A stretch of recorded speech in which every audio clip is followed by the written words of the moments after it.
জুলাই গণঅভ্যুত্থান নিয়ে কাজ করতে গেলেই জুলাই গণঅভ্যুত্থান যে স্মৃতি জাদুঘর হচ্ছে কিংবা এর বাইরেও যে উদ্যোগগুলো গ্রহণ করা হয়েছে সেগুলোর বাজেট নিয়ে কিংবা কত অর্থ খরচ হচ্ছে এটা নিয়ে একটা মহল অনেক সময় প্রশ্ন তোলার চেষ্টা করে।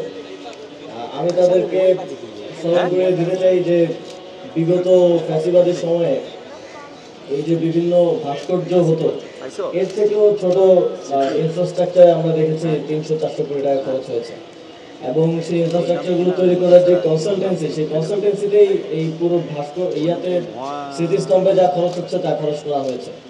তখন ফ্যাসিবাদের ভয়ে হোক কিংবা তাদেরকে সমর্থন দিয়েই হোক এই লোকগুলোকে আমরা কথা বলতে দেখতাম না কিংবা অর্থ নিয়ে বাজেট নিয়ে কথা বলতে দেখতাম না। এখন তাদেরকে আমরা এটা নিয়ে কথা বলতে দেখি কারণ এটা জুলাই নিয়ে হচ্ছে।